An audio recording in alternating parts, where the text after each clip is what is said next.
I'm Charlie Smith, the Executive Director of eSig. I want to welcome you to the second of our monthly webinars for 2022 and give you a little bit of background on eSig. For those of you not familiar with eSig, we are a membership-based nonprofit organization providing our members with objective information, resources, and networking opportunities in support of the energy transition. We do this through workshops, tutorials, webinars, blogs, working group and task force activities, and producing technical resource materials. I also serve in a leadership role with the Global Power System Transformation Consortium, the GPST, whose mission is to bring together key actors to catalyze a rapid, clean energy transition at unprecedented scope and speed. eSig leads Pillar 1 of the 5 pillars, which deals with the research agenda for the system operators. More information on the GPST can be found at globalpst.org.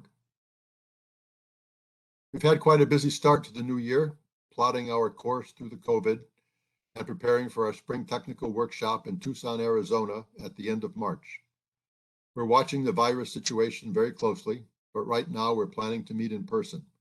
And I would say there's a very good chance that we will, and we hope to see many of you there. Further information is available on our website. Our workshops and monthly webinars are open to everyone, so please feel free to register anytime on the eSig website. If you're new to eSig, I strongly encourage you to follow up with us. If you like what you hear, and I think you'll be pleasantly surprised, eSig membership will give you an opportunity to participate actively in all of our working groups and task forces. You can find us on the web at esig.energy, as well as on LinkedIn, Facebook, Twitter, and YouTube.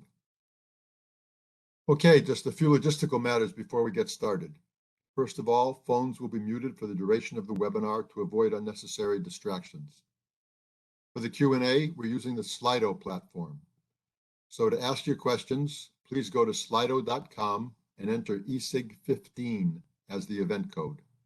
The instructions are also at the bottom of the screen. You'll see a thumbs up button next to the questions to allow you to cast a vote to help prioritize the questions submitted. We plan to save 10 minutes or so for Q&A at the end and then wrap it up at the top of the hour. An email with a link will be provided once the video file has been posted. We also plan to provide short responses to unanswered questions after the webinar, so please don't be afraid to ask your questions through Slido.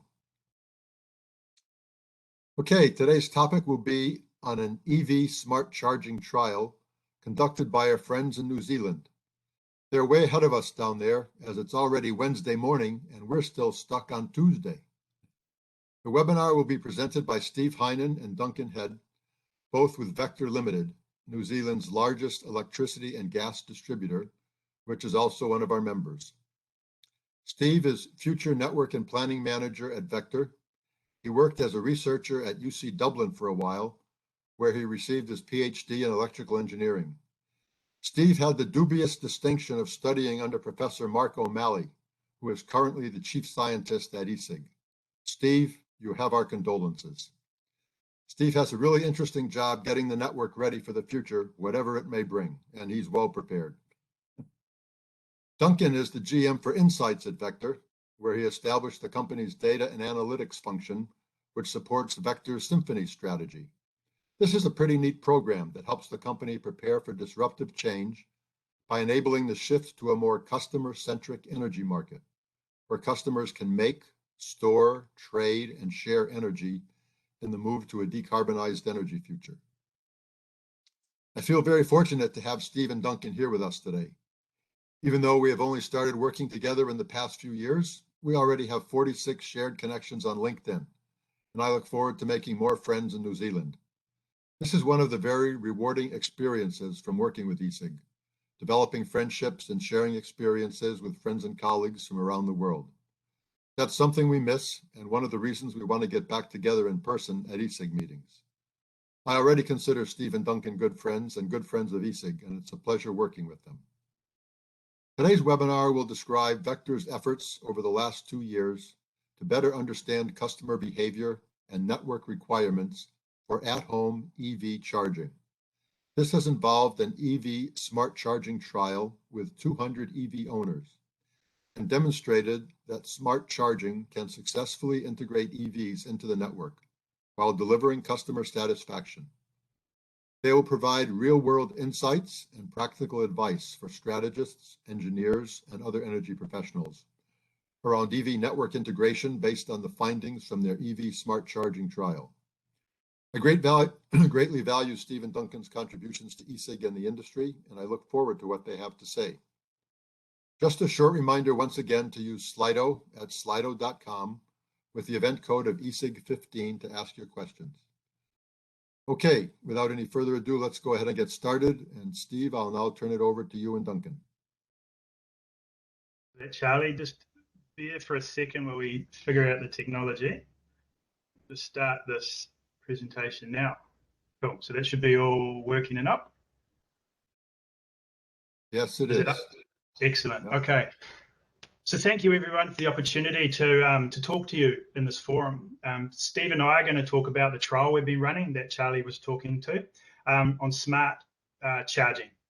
We're going to provide an overview of why we undertook the trial, how we structured it, and we'll spend most of the time talking to some of the more interesting findings. Now, there's a lot more content available, which we hope to be in a position to release over the coming months. But for now, we hope that what we show you today will give you a good sense of the ins and outs of the projects and the key findings. But just before we jump into it, it's worth giving a bit of background on us so you have an idea of who we are and where we're from. Yeah, so New Zealand, for those that don't know, New Zealand is way down in the Pacific and it's pretty much a long way from anywhere. There's 5 million people spread across a geography around about the same size as the UK. So there's two main land masses, which they've got very helpful names. There's the North Island and the South Island. So about a third of all New Zealanders live in Auckland, which is our largest city and which is where Steve and I are based. So now you know, so where New Zealand is. Let's just give you a little bit of a clue about who Vector is. So Vector started post-deregulation life in the 1990s as a pure electricity network company. But over the years, we've transformed into New Zealand's largest energy portfolio business. And we cover things such as advanced metering, communications, gas, microgrids, and energy technology services. So we also have operations in Australia and throughout the Pacific Islands. But despite the global remoteness, we sort of pride ourselves on doing stuff and progressing innovation. And a couple of recent examples of this are our multi-year strategic alliance with Amazon Web Services, where we're jointly building something we're calling the New Energy Platform. Now that's an IoT and analytics solution for the energy industry. So this is currently being built out to handle the 1.9 million and growing numbers of advanced meters that we have in Australia and New Zealand. But it's expected that this technology is going to be made available globally. And the other one is our collaboration with Google's Moonshot Factory, X, where together we're building network virtualization and simulation technology. So the story about why we did the smart charging trial sort of starts here. This is our Auckland electricity network. So size-wise, the Auckland's population is around 1.7 million people, and there are about 600,000 network connections on the network. It's a high growth network. So over the last 20 years, we've averaged about 2% growth per annum, and that doesn't look like stopping anytime soon. We're winter peaking, and we have a coincident peak of around 1,700 megawatts.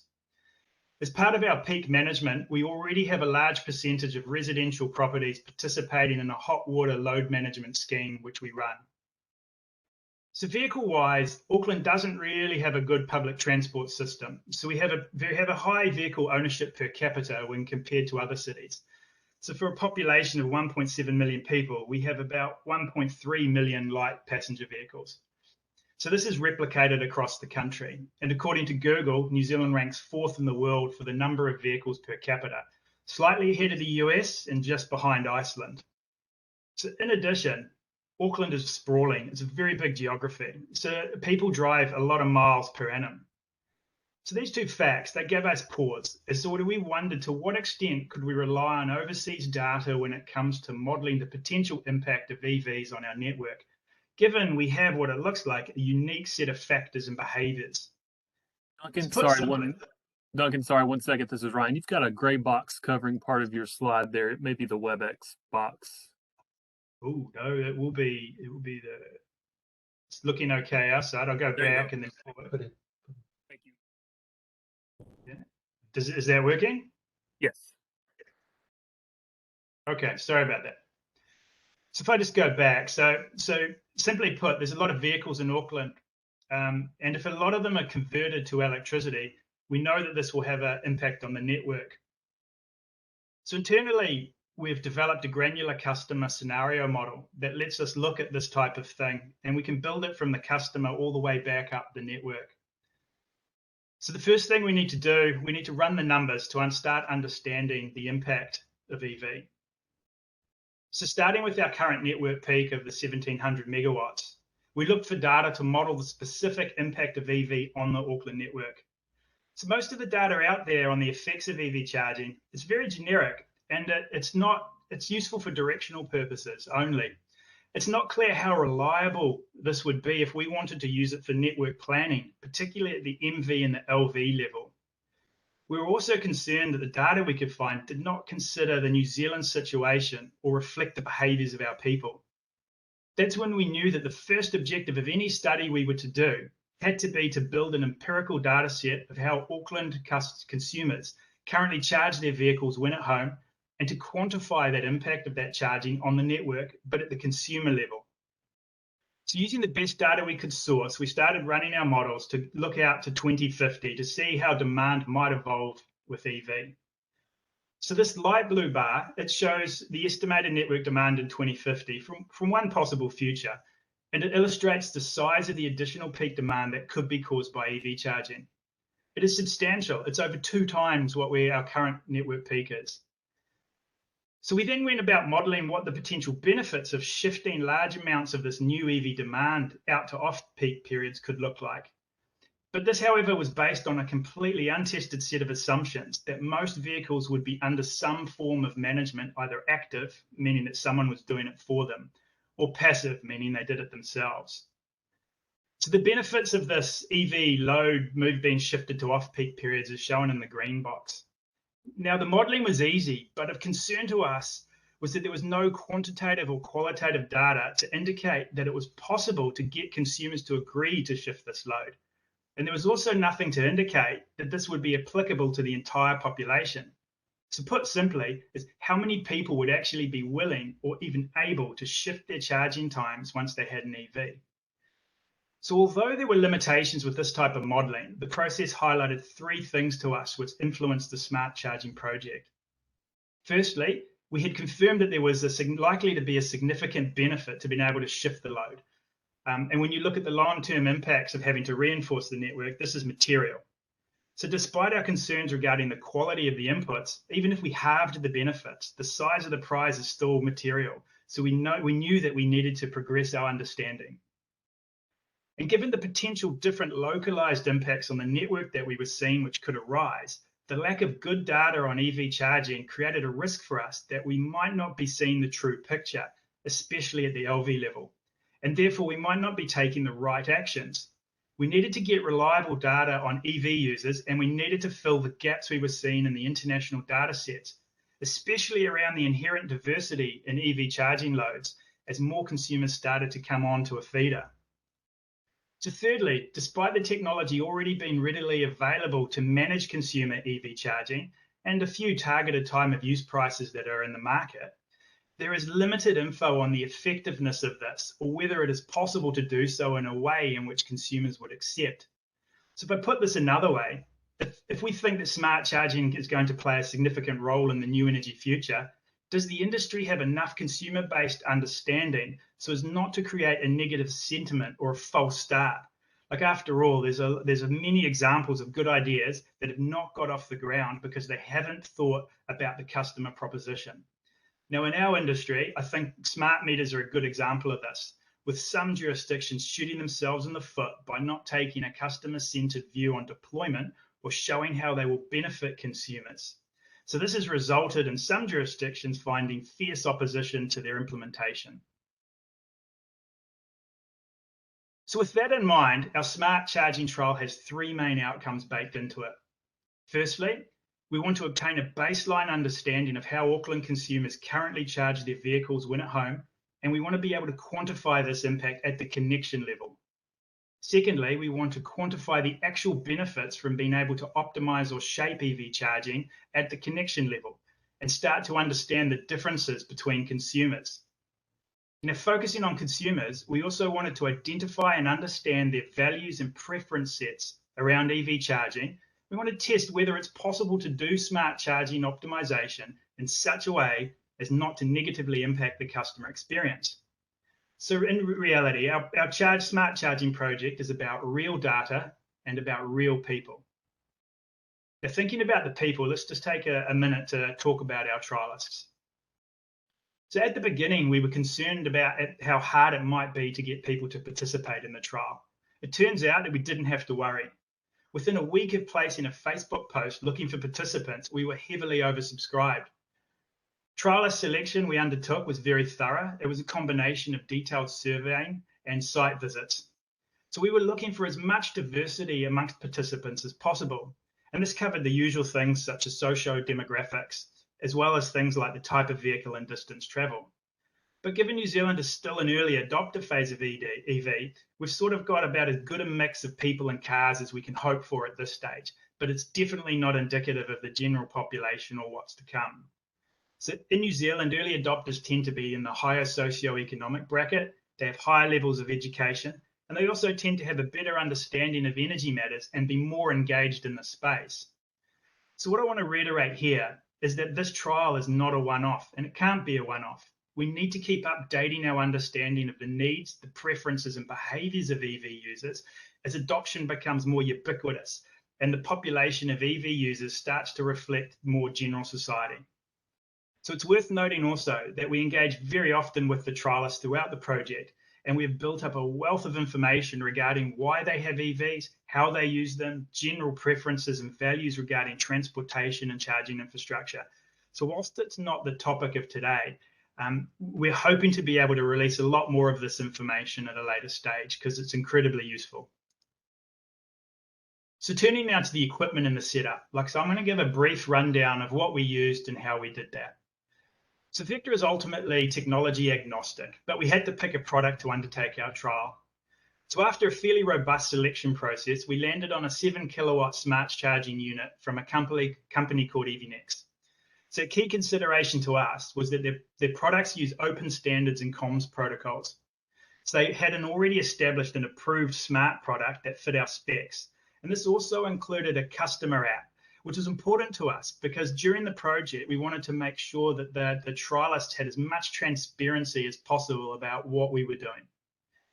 So EVNex is a New Zealand company, and they had a really good support network in Auckland, which made that important because we were installing 200 households with new chargers and doing comm setup.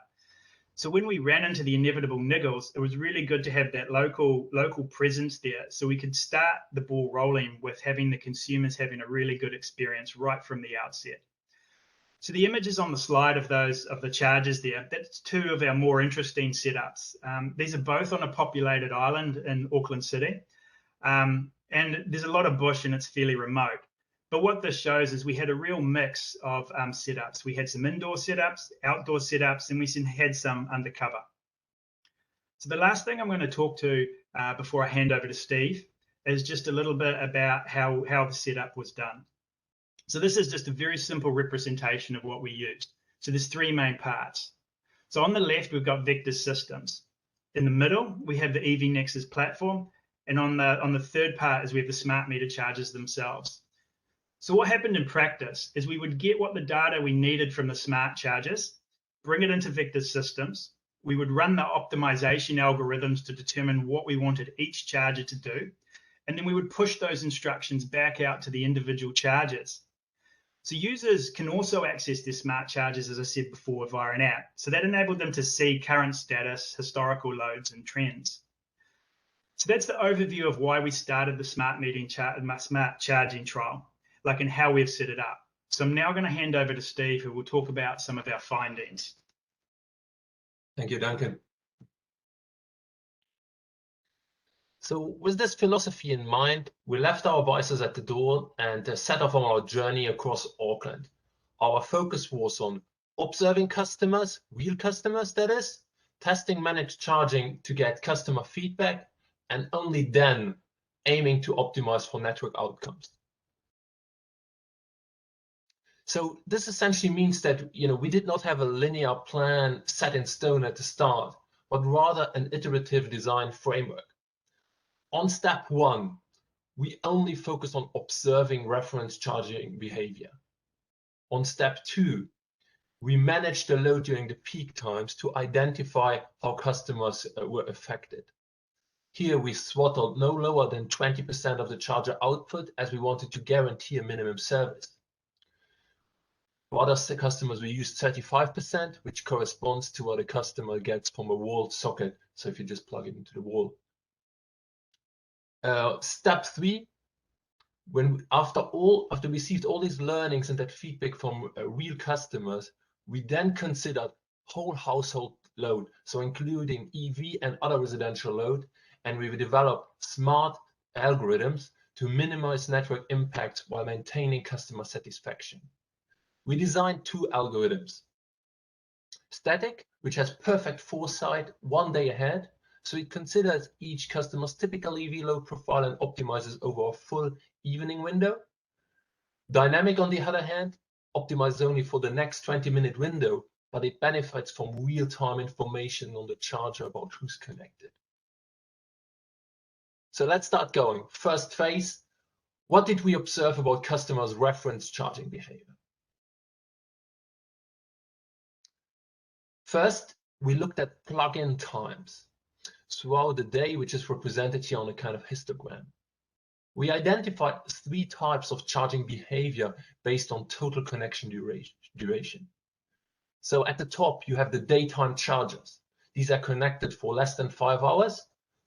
The home is the customer's daytime base, and they top up after running daily errands, on the morning, dropping off kids, doing business meetings, doing supermarket runs, and all these good things that we all do, especially now as more of us work from home. Then we have a second group, which is the before bed chargers. These connections are 5 to 11 hours long, and to imagine this, imagine that this customer's before bed routine consists of plugging in their AV, plugging in their mobile phone, brushing their teeth, going off to bed. The third group then is after work chargers. Now, these are connected for more than 11 hours. And I would say these customers' routines consist probably more of something like plugging in their car, then getting in the door and leaving the day behind. So based on this, our intuition was to assume that the load would peak around 6 o'clock, because that's where the histogram here peaks. But we were wrong about that. It was around 9 p.m. And we asked ourselves, why? Did we make a mistake?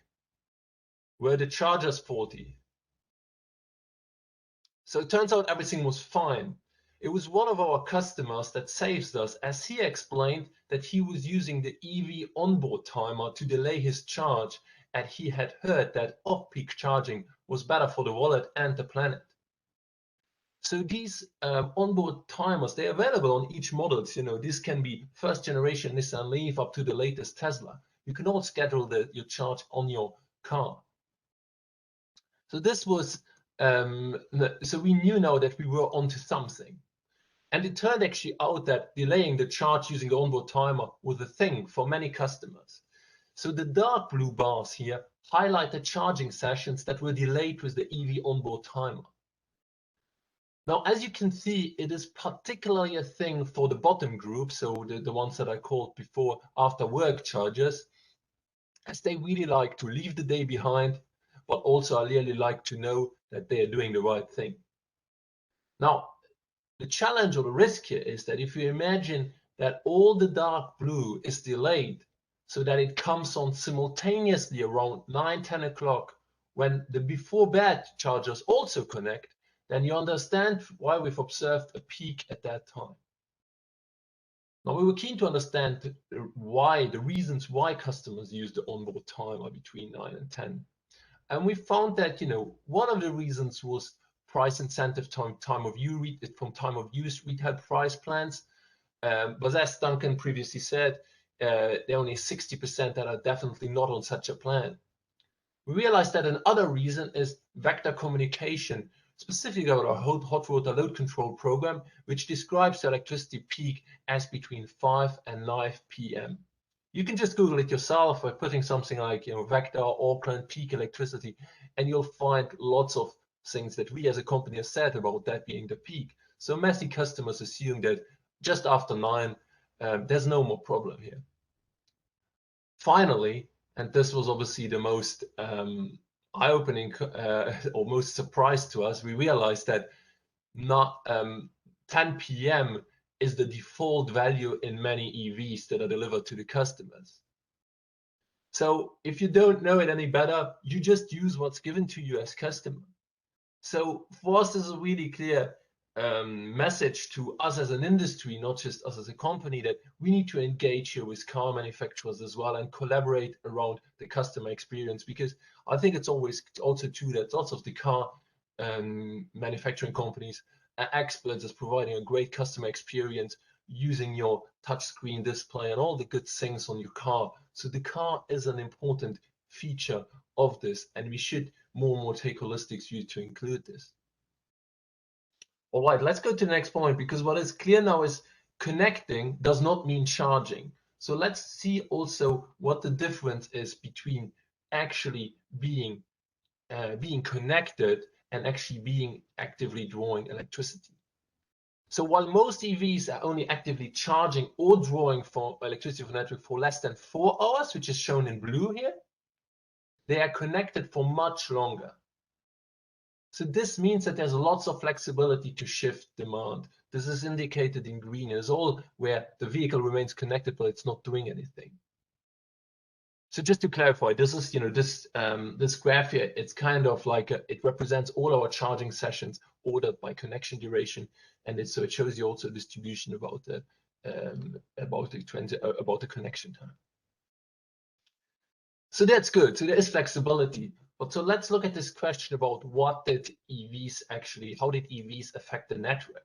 Now, most importantly is, how did EVs affect the network as a function of customers connected?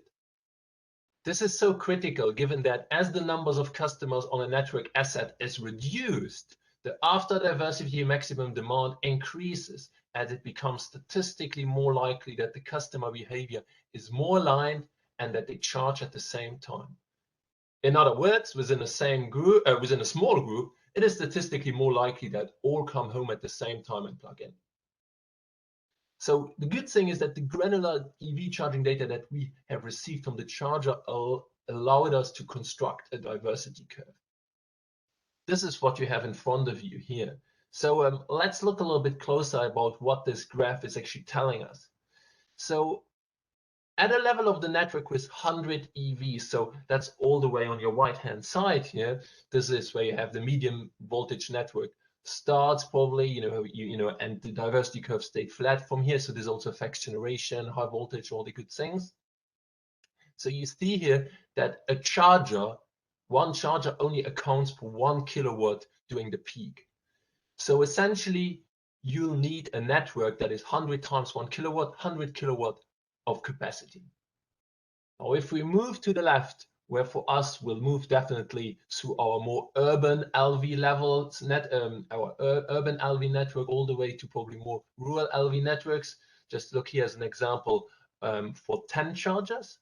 So you'll see that 10 chargers contribute to, in a population of 10 chargers, each charger contributes to about 3 kilowatt. So to accommodate 10 chargers, you need 10 times 3 kilowatt, 30 kilowatt of network capacity. So if we compare those two examples, you'll see that while we've reduced the number of chargers by a factor of 10, the network requirement only reduced by a factor of 3. So it is very clear that EV charging will affect the LV network proportionally more, and highlights the importance of LV visibility, an LV network which is today still built to fit and forget. So moving this box again. So for us, this diversity curve was already gold, and we're so excited that we have this because our field service providers use this already today, which is a real gain for us. Very importantly as well is that the diversity curve is really important to have as EV adoption progresses and occurs, and it allows us to model the uptake on different parts of the network. We then started managing EV charging in order to test customer extractability, which was our focus. We need to stress that there's nothing smart in this first step.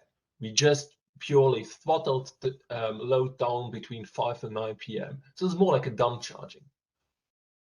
However, our approach really was to test whether customers would accept this or not. And only then would we set on to develop smart algorithms. Now, charging behavior is such that demand is highest after 9 p.m., which is, as I said before, a result of people using the timer, the onboard timer. So now we started controlling. We went down to 35%. Very happy. We realized that we're reducing network impact during peak times. But we've obviously pushed a lot of load afterwards, which comes online after 9. So we aggravated our 9 p.m. peak. And for us, this is while in some real life situations, you might have some commercial loads that have dropped off here. So it's maybe more capacity in the network. But the problem for us is also that we schedule our hot water load to come back online at 9. So it's very important here that we need to get this orchestration between hot water and smart EV charging right. Finally, we went down to 20%, and we just have more of the same. Further reduced our peak impact, but further aggravated this post 9 o'clock peak. But our central question, remember, in this part was to test customer acceptability.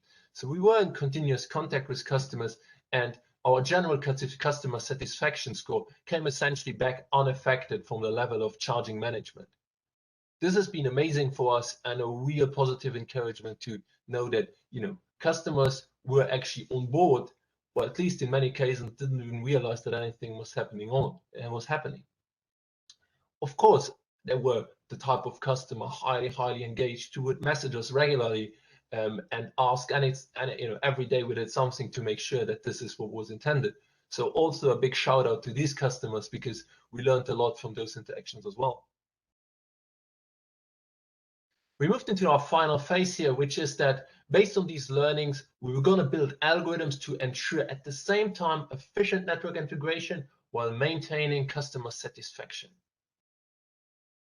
At this stage, we're also going to use not only the demand from the EV charger, but also other residential demand by using smart meter data, so that we really have a view for the whole on the whole household. Because again, obviously, we want to the electricity network only sees houses and their complete loads. It doesn't care for EVs alone. So we built the algorithms that optimize both EV load in such a way that total household demand does not reach our typical design limit. Now, our typical design limit is shown here with this blue line. And the key about this slide is to just explain you a little bit the functionality, what the algorithms did, so that you familiarize yourself a little bit with them. Now, very importantly, this example day is from August. August in New Zealand is winter, so this was, this is a time when the days are shorter and the network is more constrained.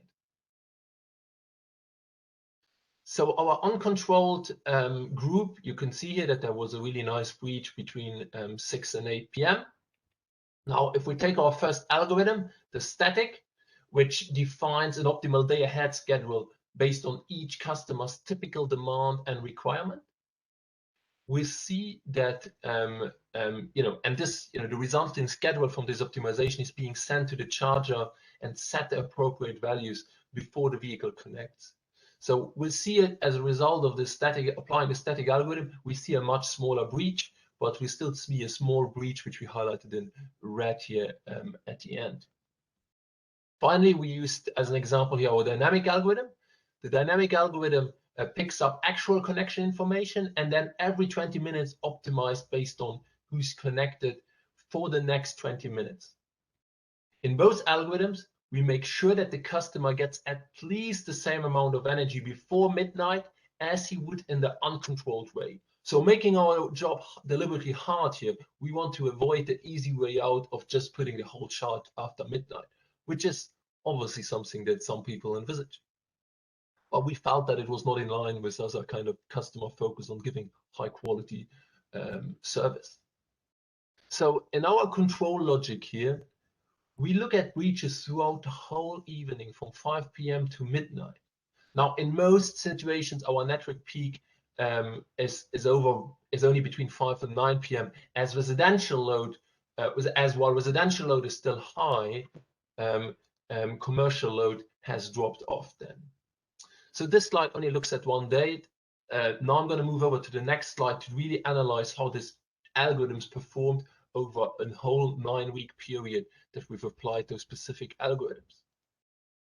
So the goal of this graph here is to evaluate the performance of the different algorithms over a full 9-week period. It only now depicts time from 5 p.m. to midnight, which is when we actively control. So what we're showing here is the accumulated reach over the typical network design limit. So that was the blue lines over a 9-week period. So if we want to say it in different ways, we're now summing up everything that would have shown in red here. So on the left-hand side, the uncontrolled households, we can see that the accumulated reach overshadows with its 2.6 kilowatt hours what you would have seen in our smart algorithms, which it's nearly 4 times as big as the static. Nearly more than double the static, and more than 4 times of what we had in the dynamic. Now, just to be clear, these are the values of on average per charger. So let's compare a little bit more static and dynamic, how they performed against each other. Now, dynamic performs really well during our peak period from 5 to 9 p.m. As it continuously adjusts charging, it really does like what you've seen on previous line, where it tries to shape itself around that kind of blue line. However, it is less well equipped to deal with a sudden spike created by customers using the onboard timer, as it essentially needs 20 minutes to react and then makes the best decision for the next 20-minute window. Static, with its perfect foresight, decides in one view what is best across the full 5 to midnight window. It is able to capture the customers that use onboard timer as a default or use it regularly. However, it struggles to predict some of the peaks during 5 to 9. That's why I have reaches there, because these are just people that wouldn't do it as typically, who suddenly decide they come home early, they want to top up, and it struggles with that. Now, we had deliberately designed these algorithms to give each their strengths and each their weaknesses. It's obvious that in a future world, if we next step, we would create a hybrid which brings together the best of both worlds and equip it with an improved load forecasting engine. Now, again, in this phase, most important to us was how did we perform for our customers? What did they think? Now, in this case, the customer satisfaction came back equally high. I mean, the static and load control in this example were actually slightly higher than even in the previous phase, with more than 90%. This obviously, and then our dynamic though comes slightly below 9. But overall, this was an excellent result, and it clearly showed to us the benefits of smart charging can provide. And it also gives us the confidence that we can integrate EVs successfully into the network, which, we're obviously sure that, there's some additional tuning to do our algorithms, or obviously there's many excellent vendors out there that we can procure this technology for. Our priority here was to have algorithms that we designed ourselves, so we have the full visibility to understand what they're doing and that we can tune those for those customer preferences. So let's take a helicopter view and reflect on our objectives. So Duncan talked about, for example, EV or car ownership. Auckland also has one of the highest boat ownerships in the world for any city. So this is a shot on a more, you can call that, we call it rural part of our network. There's probably other words for this. So again, let's have a reflect on our objectives. Our first objective was to set out and obtain a baseline understanding of how customers charge their EVs at home. We've now established when Auckland plugs in, how long they are connected, how much they typically charge, and also you even understand what they do during like holidays, long weekends, or COVID lockdowns, these big uncertainties that we typically have no idea about. We also, and our second objective was to aim to quantify the impact of EVs on the network and the benefit of smart charging. Now, we have been able to define a load diversity curve, which is worth gold for us as we use it now with our field service providers while working with customers to connect them to the network. We also understand how different car models and battery types affect this. We have engaged with customers on why they would engage in smart charging and understood the risks of pricing price plans alone. Our third objective was to focus on customers, their values and preferences around EV charging, and demonstrate how we can do smart charging without negatively affecting the customer experience. So we feel that we have demonstrated that we can do that and that you can have better network outcomes while at the same time excellent customer satisfaction. Now, I just want to finish off with a few key distinct findings from our trial. First, customers like using the EV onboard timer and delay their charge after 9 p.m. This can create secondary peaks. It also means we need to engage with as an industry collectively with car manufacturers to understand what those default values are. And can we maybe even in the future interface directly through an APR with a car, something that some manufacturers and vendors are already doing. Secondly, smart meter data is critical to provide LV visibility. Additionally, we believe EV registration data would be of exceptional value. Now, this is the type of government data or a transport authority data to understand where EVs actually connect, because that would really understand us to model EV uptake better and prepare the network better to accommodate for the need of EV users. It would also make sure that we're putting the infrastructure where it is needed, not where it is not needed, and therefore we make sure that affordability is preserved. A third finding was flexibility to shift is there. Most sessions today are only 4 hours long, so there's lots of time to shift throughout the night, and even if that time gets longer, we still have lots of time to shift. Our fourth point is, while we were surprised a little bit that the MV or HV networks were slightly lower than we expected initially, but we definitely realized that the LV impacts were much more pronounced as load is less diversified. So I talked about that at length with our with our diversity curve. Our fifth point was obviously just that many times now we were able to show that smart charging can successfully reduce peak demand while keeping customers satisfied. Last but not least, in a world like that, we think it's critical to ensure coordination and orchestration between different demand flexibility programs. In our case, our hot water load control program.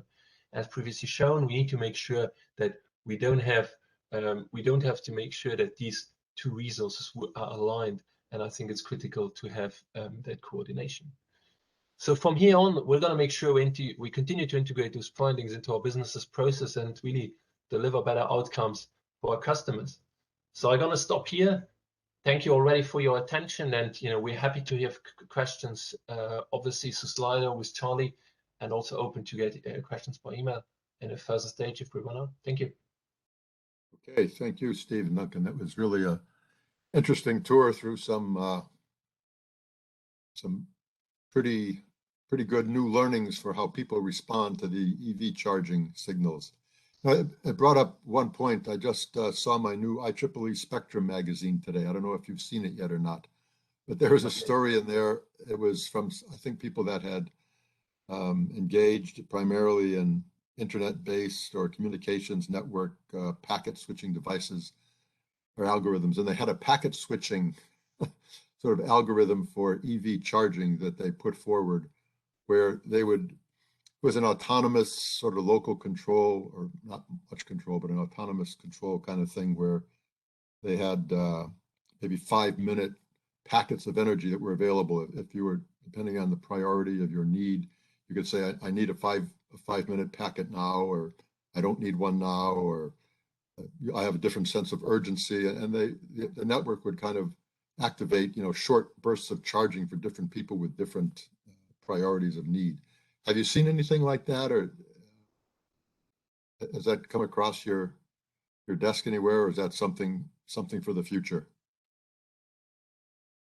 Oh, I think that sounds very interesting. I mean, I think, from our as a network, we probably would need 5-minute resolution data, but packages. But no, that sounds very interesting. I mean, I think there's many creative and good ideas about it. That's why, our priority was never to just, fine tune these algorithms, because we know that there's many people better equipped and true experts in fine tuning those. We wanted to have algorithms that, we were able to, that are transparent and open, that we can understand exactly what we're putting in to really, have that have that understanding about, is there like a trade-off between network optimization versus customer optimization, and how can we make sure we find result that so it meets both ends. Yeah. So who knows what kind of ideas that we'll discover in the future, but I think it's always good to keep an open mind. And I didn't read the whole thing in the Spectrum, but an article you might want to just take a look at, satisfy your curiosity. Looks like we've got a lot of questions coming in on Slido here. I'll just kind of scroll through them. First one here, were users able to override instructions pushed through if they wanted to? If yes, how often did that happen? Well, the answer was no. For this process, we didn't let customers do that, but we were in constant contact with them, so we never ran into any problems. And as Steve said, the fact that we weren't controlling them through, we were giving them as much energy as they normally would get through to midnight. That wasn't really a problem. But going forward, I do think that that's definitely something that some consumers would want. As someone looks to build out an actual product on this, then I would say they definitely have to consider that option. Yeah. There's an interesting one on PV. Is there much distributed PV on your network? And thoughts on aligning EV charging with output from distributed PV? So we only have about 2% PV uptake on our distributed PV on our network, so it's quite low to many other jurisdictions. It's probably important to say that one of the reasons is probably that New Zealand electricity mix is already 85% renewable, so that probably plays in there. But it's growing steadily. But New Zealand is not exploding, like Australia, for example, has. Yeah, that's be an interesting one to watch for the future. Absolutely. Here's a question from Paul Veers at NREL. He's got cybersecurity on his mind. How much attention was paid to cybersecurity in developing the app, and what limitations did it impose, if any? So that's one that's probably a conversation for our cyber team. We've got a very strong cyber presence and focus. So this project went through all of the usual approval hurdles and whatnot that we have to go through to ensure the cybersecurity.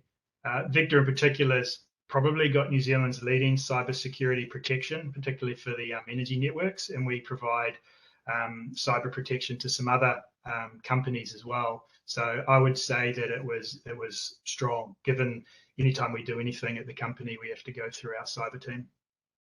Yeah, unfortunately, that's a necessary part of everything we're doing these days. Oh, absolutely, absolutely.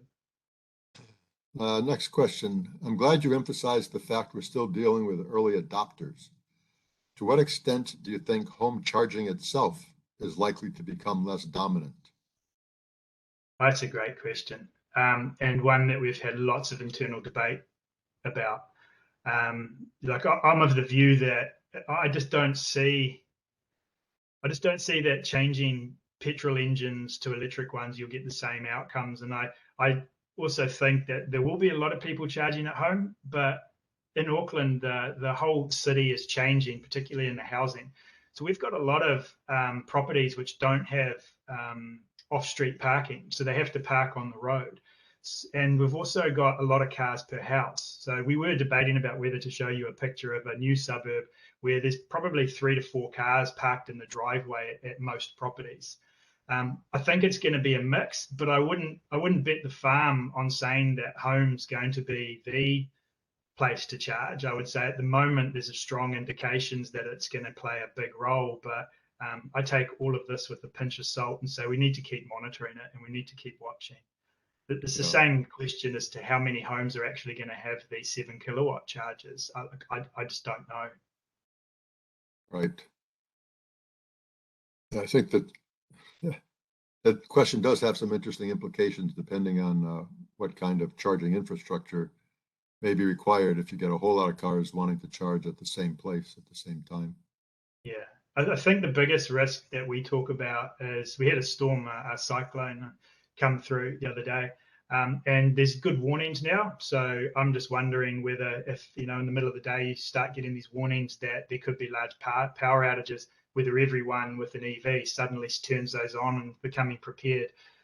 For me, that's one of those interesting scenarios I think we need to think about as we get more and more of the EVs in the fleet. Yeah. And again, that's why visibility and data is the only way to really navigate through these situations, that you actually can go and understand if it is an issue or not. I think that's what we're creating, trying to get this iterative process where we can throw hypotheses out and immediately verify them and check what has happened, to be in a better position and keep learning. Yeah, it's a very disciplined approach. That's good. Next question. Did your customers all charge their EVs to 100%? Speaking of fully charged, or did they charge enough for the next day? Okay, now we had no way with the charger of telling if the state of charge was, if the battery was completely full when they disconnected. So we have no visibility of that. What we do know is how much did they charge. Now, based on the amount of energy that people charged, it was typically it was not a full type of charge. It was typically like, if I don't make a mistake here, probably around 30 to 40 kilowatts, something like that. So probably so it gives you more the feeling. I think that's probably maybe too high what I said there. It's probably a bit lower than that, but because and from my own back of my mind, I remember we kind of took it as a bit for 50% of most cars. So they typically charged around 50%. So they wouldn't let drain the battery full, but our estimate is that they charged about 50%. Now we don't know if that was going from 40% to 90%, or if that was go from 50 to 100. There's been some work done by Plug the Fleet in New Zealand, which is an organization that looks after battery health, and they recommended to many people to actually charge only to up to 90% and not beyond that. So we're not sure of how many people followed these recommendations. Okay. Were the trends correlated with the time of use and real-time pricing rates? That's a good one. That's a good question. So it was what coordinated? The charging times. Oh, The trends that you noticed, charging times, or Yep. I guess that was the biggest trend. I think it's a mixed bag. Like there is a specific retail plan in New Zealand which tries to give customer free power during an hour. Now, those, for example, you can often choose the hour yourself. So it could be 10 p.m., it could be 9 p.m., but it needs to be outside of peaks. Now, we've seen that a focused group of people that were on that plan, you could definitely see that they were behaving like that. So when they have nominated their free hour, let's say at 9 p.m., they would charge at 9 p.m. But what was also interesting is we only saw that like time of use tariffs are available in New Zealand. And we found that only 40% of the trialists actually bothered with the time of use price. Most people were on fixed. So just to add to Steve's point, there were a few people that we could see that were definitely taking advantage of the retail plan they were on, which was 1 hour free power. So do as much as you can at a particular time. But for the most part, I mean, we're looking at this because our working hypothesis is that at the moment, the retail tariffs are not a big part of driving EV chargers behavior. Now, we don't know whether that's just something unique or whether it's because of the early adopters who tend to be more wealthy in that they're not actually looking at the overall energy cost, which for how much these people are paying for some of these vehicles is a very small drop in the bucket. And I was just, if you allow me, Charlie, to just make that one point. I thought one thing that I came away really fascinated was, so we specifically also looked at that kind of behavior, and we tried to group customers because we realized that while there was these few customers that were very, very attached to this hour of power, things like that, the majority of those that were on specific time of use prices, their charging wasn't aligned with the price incentives. Now, it took us a lot of digging and interactions with customer, rephrasing our questions to come back to the following. Essentially, the customers that we asked, are you on a retail tariff that incentivizes off-peak? The ones that were able to clearly say either yes or no to this question were charging outside of peak. So in other words, the customer that knew that this existed, they were charging outside of peak hours. So it's like a measure of engagement.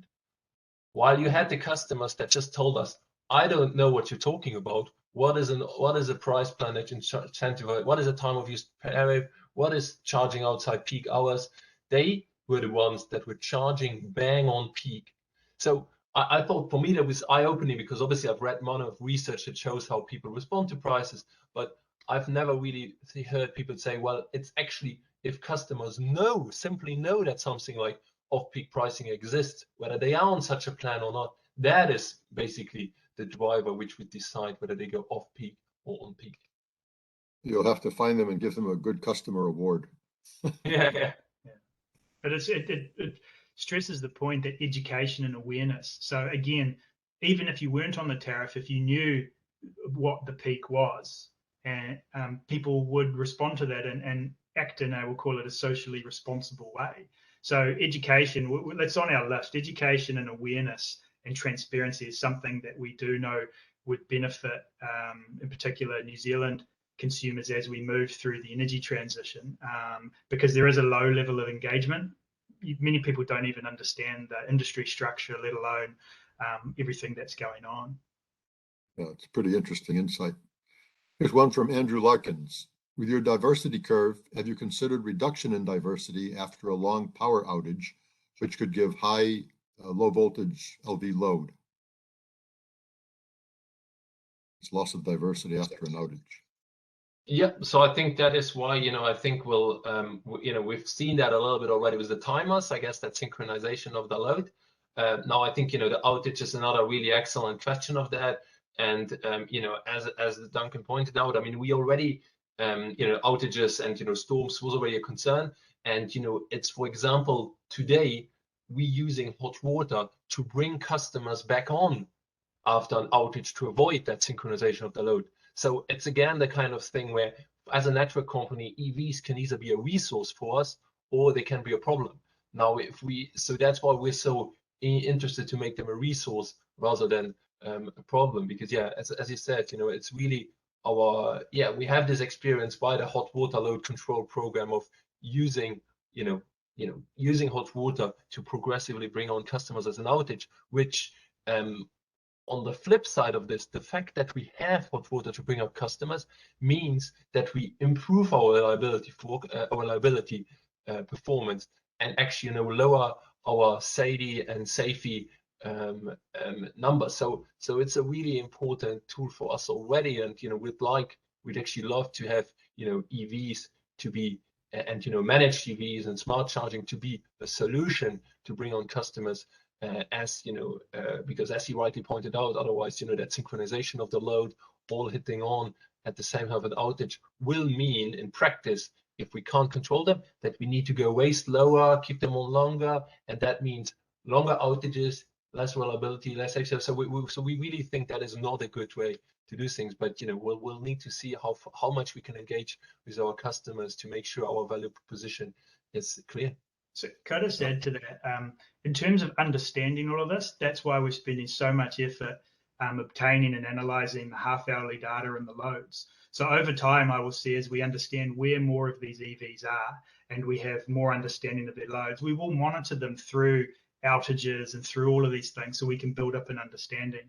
But as Steve said, there's two main things which we think we need to do this properly. We need to know where as many EVs are as possible, and we need to get the half-hourly data to actually understand what's going on the network. And we should be able to slowly start building up a really good picture of all of these things. Okay. Okay, we're getting near the top of the hour, so I think I'm going to take one more question. We're going back to financial considerations. How are you monetizing or planning to monetize, and what are the incentives for EV owners? We haven't got that far because like what we wanted in this project to do is, again, understand the data. What are people doing? We're not looking to monetize this. We simply wanted to say, hey, everyone's telling us that if you should shift this load out, you're not going to have to spend as much money reinforcing the network. And there was no proof of that. So we used this trial to say, well, is it possible? Now, going forward, if someone can provide that service, we don't see it necessarily as being us. And I think there's a lot of people spending a lot of time and money, and particularly from these technology companies, that will probably end up doing some form of aggregation. So it wasn't really on our list. We're just looking at what are the outcomes and is it possible? Okay, well, thank you for the very proactive discussion of what's going on down there. I think it's pretty fascinating. So we're at the top of the hour, going to need to wrap up. I hope everybody found something in this to take away. I know I certainly did. Learned a lot, I guess a lot of it about human behavior as well. And as I mentioned earlier, an email will go out once the video file has been posted. We'll answer the questions we didn't get to. I saw there are still about 30 questions up there, and get them posted as quickly as possible, probably within the next couple of days. We appreciate your engagement and look forward to seeing you again soon. Next Tuesday, we'll feature a joint GPST ESIG webinar on the Modular Control Center of the Future to deal with networks with a high share of DER, presented by 50 Hertz of Germany, to which everyone is welcome. Further information on all of our webinars and meetings can be found on our website at esig.energy under events and in our newsletters and informational emails, and you're all invited to attend. Steve and Duncan, thank you once again for this very timely and informative webinar. And thank all of you for your interest. We look forward to seeing you again in the near future. In the meantime, everyone, take care, stay safe, and thanks for your participation. See you soon, hopefully in Tucson. Bye now.